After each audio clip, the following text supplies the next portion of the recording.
사랑하는 소문길 성도 여러분, 샬롬. 12월 9일 금요일 아침 말씀 시간입니다. 오늘 아침에 함께 묵상하실 하나님의 말씀은 전도서 7장 1절부터 14절까지인데요. 그중 1절부터 6절까지의 말씀을 제가 봉독해 드리겠습니다. 좋은 이름이 좋은 기름보다 낫고 죽는 날이 출생하는 날보다 나으며 초상집에 가는 것이 잔치집에 가는 것보다 나으니 모든 사람의 끝이 이와 같이 됨이라. 산자는 이것을 그의 마음에 둘지어다. 슬픔이 웃음보다 나음은 얼굴에 근심하는 것이 마음에 유익하기 때문이니라. 지혜자의 마음은 초상집에 있으되 우매한 자의 마음은 혼인집에 있느니라. 지혜로운 사람의 책망을 듣는 것이 우매한 자들의 노래를 듣는 것보다 나으니라. 우매한 자들의 웃음소리는 솥 밑에서 가시나무가 타는 소리 같으니 이것도 헛되니라. 아멘. 엊그제 저는 우리 노회의 어르신이신 계한교 목사님의 장례 예배에 참석하고 왔습니다. 고 계한교 목사님을 제가 개인적으로 알지 못하고 또 교제한 적도 없어서 장례 예배에 가야 하나 말아야 하나 고민을 많이 했습니다만, 갈까 말까 고민이 될 때는 일단 가는 것이 대부분의 경우 잘한 선택이라는 것을 이번에 다시 한번 경험할 수 있었습니다. 소록도 나병 환자들 사역과 일본 선교 사역을 비롯해서 정말 보통 사람들은 하기 어려운 귀한 사역들을 목사님께서 한평생 주님 앞에서 얼마나 충성스럽게 감당하셨는지 장례 예배 설교 말씀을 통해서 또 몇몇 분들의 조사를 통해서 들으며 목사님에 대한 존경의 마음이 제 안에 저절로 생겨났고요. 또 저 역시도 하나님께서 저에게 맡겨주신 이 귀한 복음의 사역을 끝까지 충성스럽게 신실하게 잘 감당한 후에 주님 앞에 서고 싶다는 그런 각오를 새롭게 다지는 매우 뜻깊은 시간이었습니다. 오늘 본문 2절, 초상집에 가는 것이 잔치집에 가는 것보다 낫다는 말씀이 정말로 시대를 초월하는 지혜로운 말씀이요, 또 하나님의 진리의 말씀임을 다시 한번 확인하는 시간이기도 했는데요. 오늘 본문에서 전도자는 서로 상반되는 두 가지 것들을 계속 비교하면서 둘 중에 어느 것이 더 나은지에 대해 말씀합니다. 먼저 1절, 좋은 이름이, 즉 사람이 죽은 이후에 남기는 좋은 이름과 좋은 평판이 살았을 때 자기 머리에 바르는 좋은 기름이나 자기 몸에 뿌리는 비싼 향수, 그와 같은 것들보다 낫고, 또 세상 모든 사람들이 어떻게든지 피하고 싶어하는 죽는 날이, 가장 슬픈 날이라고 할 수 있는 바로 그 날이 한 귀한 생명이 이 땅에 태어나는 축복된 날, 출생하는 날보다 낫다고 말씀합니다. 2절에서는 방금 전에 언급했던 것처럼 초상집에 가는 것이 잔치집에 가는 것보다 낫다고 말씀하시는데, 그 이유는 모든 사람의 끝이 이와 같이 될 것이기 때문에, 즉 모든 사람이 결국에는 다 죽을 것이기 때문에 초상집에서 우리는 죽음에 대해 한 번 더 생각해보며, 내가 이렇게 살면 안 되겠구나, 정신 차려야겠구나, 똑바로 살아야겠구나, 그런 각오를 새롭게 다질 수 있는 유익이 있다는 것이죠. 비슷한 의미로 4절에서도 지혜자의 마음은 초상집에 있으되 우매한 자의 마음은 혼인집에 있다고 말씀합니다. 이처럼 죽는 날과 출생하는 날, 초상집에 가는 것과 잔치집에 가는 것, 그리고 초상집을 마음에 두는 것과 혼인집을 마음에 두는 것은 한마디로 슬픔과 웃음의 대조라고 할 수 있는데요. 우리 생각에는 슬픔보다 웃음이 훨씬 더 건강에 좋고 마음에도 유익한 것 같지만, 오늘 전도자는 그 정반대라고 말씀합니다. 3절, 슬픔이 웃음보다 나음은 얼굴에 근심하는 것이 마음에 유익하기 때문이니라. 지금 슬퍼하며 얼굴에 근심하는 것이 우리 마음에 훨씬 더 유익이요 좋다는 것입니다. 또 5절에서는 그러한 슬픔과 근심을 지혜로운 사람의 책망을 듣는 것과 연결해서 말씀합니다. 책망을 들으면 당연히 우리 얼굴에서 웃음이 사라지고 오히려 슬픔과 근심이 찾아오지만, 그러나 지혜로운 사람의 책망을 겸손히 잘 듣고 받아들이면 그 책망이 우리를 더욱더 지혜롭게 만들고 우리에게 큰 유익이 된다는 것입니다. 그에 비해 우리 귀에 즐거운 소리, 즉 우매한 자들의 노래와 우매한 자들의 웃음소리를 듣는 것은 아무런 유익이 없고 헛된 것이라고 5절과 6절에서는 말씀합니다.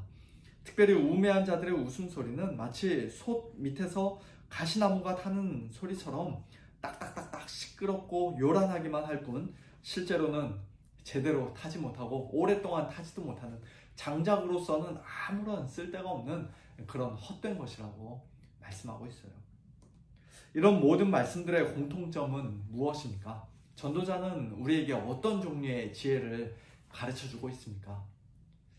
앞에서 우리가 이미 여러 번 살펴보았던 것처럼 이 세상 사는 동안 하나님께서 우리 삶에 허락하신 것들을 하나님의 귀한 선물로 우리가 여기면서 하루하루 먹고 마시고 열심히 수고하며 마음껏 즐기는 것이 참 좋은 일이고 지혜로운 일임에 틀림이 없습니다만, 그러나 나는 결코 죽지 않을 것이라 생각하는 그런 어리석은 자로 이 땅에서 살지는 말라는 것입니다.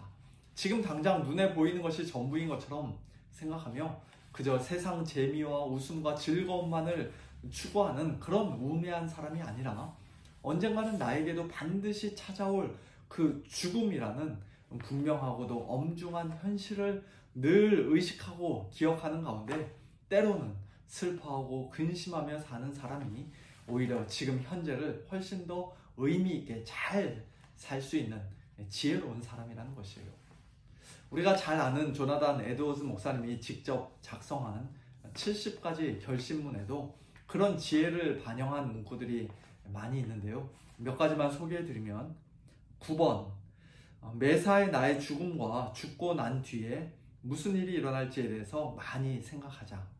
19번, 마지막 나팔 소리를 듣기 전 최후의 1시간도 남지 않았을 때라고 가정하고 그때 하기가 꺼려지는 것은 지금 절대로 하지 말자.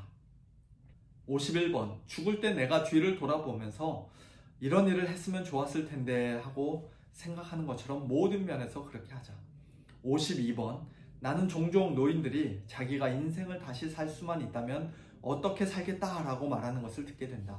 그러므로 내가 노인이 되었다고 가정했을 때 그때 가서 내가 이런 일을 했으면 좋았을 텐데 하고 생각되는 바로 그런 일들을 하자.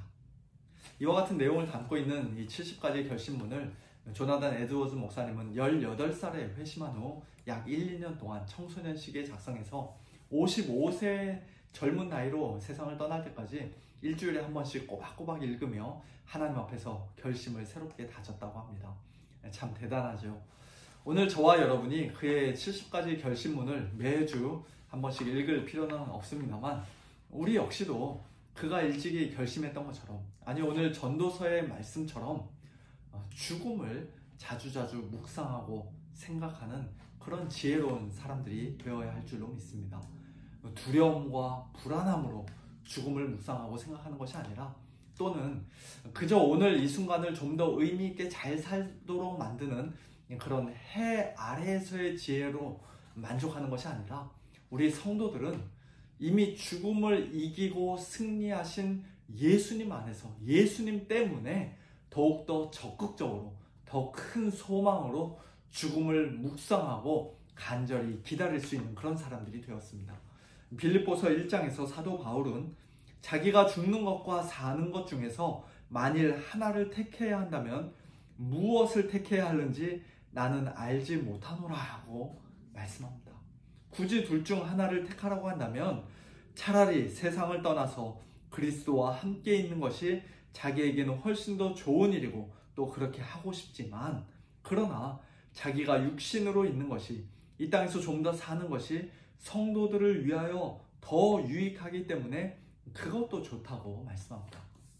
결국 사도 바울에게는, 그리고 우리 성도들에게는 사는 것도 좋은 것이요 죽는 것도 좋은 것입니다.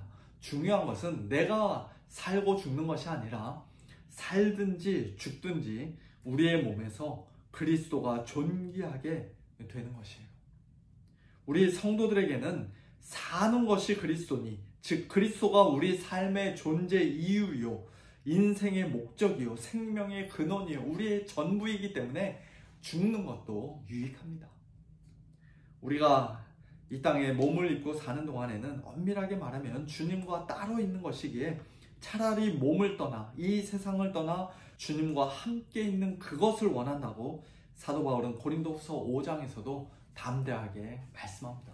중요한 것은 우리가 몸으로 있든지 떠나든지 이 땅에 좀 더 살든지 조만간에 죽든지 주를 기쁘시게 하는 자가 되는 것이라고 말씀합니다. 그것이 가장 중요하고 가장 좋은 것입니다. 오늘도 그저 우리의 눈을 즐겁게 해주고 우리 귀를 즐겁게 해주는 이 세상 재미와 웃음과 즐거움에 빠져 살 것이 아니라 하루하루 아까운 시간 허비하며 낭비할 것이 아니라 언젠가 우리 역시도 맞이하게 될 그 죽음을 묵상하고 잘 준비하면서 더 나아가 그 죽음을 뛰어넘는 천국의 소망, 부활의 소망, 영생의 소망 가지고 우리 주님을 기쁘시게 해드리며 그리스도의 이름을 존귀하게 높여드리는 가장 지혜로운 자로서 살아가는 저와 여러분 우리 모두가 될 수 있기를 간절히 소원합니다. 함께 기도하겠습니다. 하나님 아버지 감사합니다. 오늘도 전도서의 말씀을 통해 우리가 이 땅에서 어떠한 지혜를 가지고 살아야 하는지 다시 한번 깨닫게 하시니 감사를 드립니다.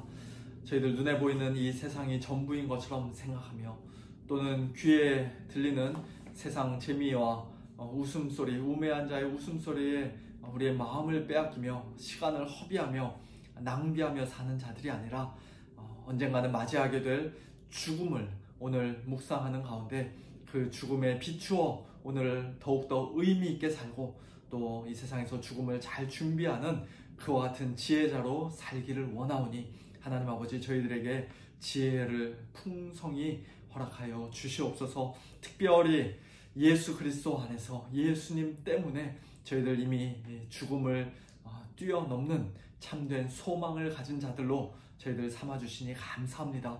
하나님 아버지 이제는 죽음이 저희들에게 더 이상 두려움과 공포의 대상이 아니라 이미 죽음을 이기고 승리하신 예수 그리스도께서 들어가신 그 영원한 안식에 들어가는 관문인 것을 기억하면서 저희들 영원한 생명을 사모하고 또 주님 만날 날을 기대하며 오늘도 이 땅에서 하루하루 주님을 기쁘시게 하는 자로 살다가 주님을 존귀 높여드리는 삶을 살다가 또 주님 부르시는 날 기쁨으로 화답하며 주님 앞에 나아가는 이 몸을 벗어버리고 주님 앞에 올라가는 저희들 될 수 있도록 하나님 아버지 저희들에게 믿음을 더해 주시고 소망을 더하여 주시옵소서. 오늘도 그 지혜 가지고 승리하며 사는 저희들 되기를 원하오니 아버지 하나님 저희 한 사람 한 사람에게 믿음과 소망, 지혜 더욱더 풍성히 부어 주시옵소서. 모든 것 감사드리며 예수님의 이름으로 기도하옵나이다. 아멘. 성도님들 오늘도 영원한 안식 우리 주님 또 만날 날 소망하면서 믿음으로 승리하는 복된 하루 보내시길 바랍니다. 샬롬.